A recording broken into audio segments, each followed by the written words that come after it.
Good afternoon, everyone. I am Aditya, and today I'll talk about some basic fundamental building blocks of the Constitution of India, put forward by the drafting committee and the father of the Indian Constitution, Dr. Ambedkar. So, the fundamental rights of the Indian Constitution beautifully represent the state of mind of the Indian Constitution Drafting Committee, headed by Dr. Ambedkar. Being a future lawyer, I need to be more factual and corroborative in my words. Therefore, I would like to take you all on an analysis of the part 3 of the Constitution. So, in the beginning only, we start with Article 14, that is equality, also known as Samanta. Now, since equality was ensured, what could have been the next best question in the minds of the drafting committee? It was abolition of discrimination of any and every sort, and thus was Article 15 invented. Since equality had been established and discrimination abolished through Article 14 and 15, what would the citizens need next? Employment, of course, equality of opportunity in matters of public employment, stated Article 16.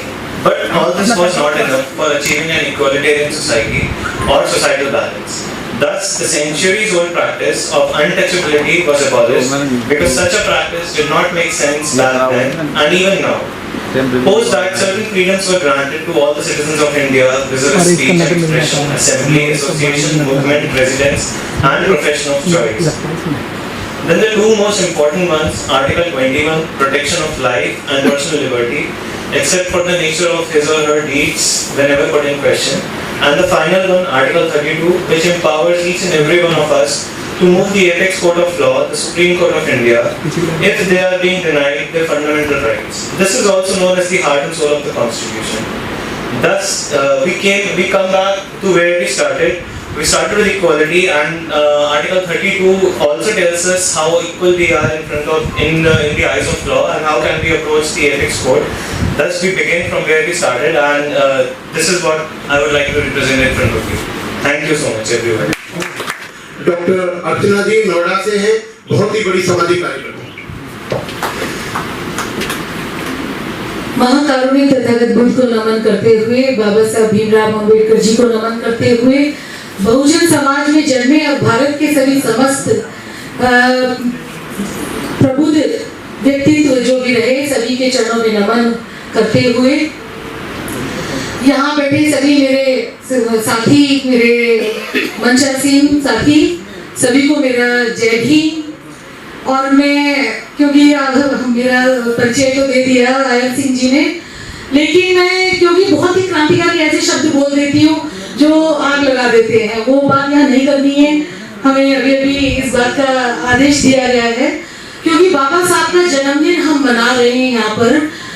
सबसे पहली बात तो हमें देखना है कि बाबा साहब हमसे क्या चाहते थे, उन्होंने संविधान में क्या क्या दिया। हमारे फंडामेंटल जो राइट्स हैं उनकी हम बात हर जगह करते हैं। अब क्योंकि यहाँ सारे वकील बैठे हैं, थोड़ा सोच समझकर बोलना पड़ेगा। एक सामाजिक कार्यकर्ता और वकीलों में यही अंतर है कि आप बोलोगे एक सदी हुई लाइन में, क्योंकि आपको पता है कि क्या हमारे लॉ में क्या बताया है वही बोलोगे, लेकिन हम सब कुछ लपेटते हैं। जो सामाजिक कार्यकर्ता हैं वो सब कुछ समेटते हैं एक साथ। तो मैं ये कहना चाहूंगी कि हमें अपने जो हमारे फंडामेंटल राइट्स हैं उनके बारे में तो हम बहुत बात करते हैं, हमें ये नहीं दिया, हमें वो नहीं दिया, लेकिन हमारे जो कर्तव्य हैं उनके बारे में हम कभी नहीं बोलते, है ना। ऐसा नहीं है कि जो भी सरकारें आती हैं वो अपने कामों को नहीं करती हैं। जैसे वर्तमान सरकार भी है, बहुत सारी स्कीम लेकर चला रही है, लेकिन कितने लोग हैं ऐसे जो बाहर निकलकर उन स्कीम का फायदा उठाते हैं। बहुत सारे ऐसे लोग हैं जो पता होने के बावजूद कहते नहीं, हमें नहीं जाना, काम ही नहीं करना। मैं तो गाँव जा जाकर काम करती हूँ, तो मैं देखती हूँ वहाँ पर लोग ताश खेल रहे हैं, सो रहे हैं, आराम से बैठे हैं, गप्पे लगा रहे हैं। अब उनसे पूछोगे काम पे कब जाओगे? हमें जाना ही नहीं है, हमें जितना जरूरत है उतना कमा लिया, बैठे हैं। और जब गाली देने का टाइम आता है सरकार को तो खूब गाली देते हैं, सरकार हमें ये नहीं देती, सरकार वो नहीं देती। जाकर अपने अधिकारों का इस्तेमाल तो करो, जाकर पूछो तो सही कि ये हमारे सरकार क्या करती है। आपके घरों तक टॉयलेट पहुंचाती है, आपके घरों तक और सुविधाएं भी पहुंचाती कि जाओ ये सब काम कर लीजिए, गैस पहुंचा दी, बिजली पहुंचा दी, लेकिन उन्हें भी चालू करने के लिए अब सरकार के पीछे पड़े रहेंगे तो कैसे होगा काम? हम हर हर चीज को सरकार को ब्लेम करते हैं। इंसान को ये चाहिए कि अपने आप भी कुछ करे, कुछ जाकर देखे, जो उनके राइट्स हैं उनका इस्तेमाल खुद करे। जाओ जाकर पता लगाओ कि हमें क्या क्या मिल रहा है। नौकरी के लिए भटकते नहीं हो तो मिलेगी कैसे? घर पे थोड़ी कोई देने आएगा। बाबा साहब ने कहा पढ़ो, जिन लोगों ने पढ़ा, जिन्होंने मेहनत करी वो आगे बढ़े।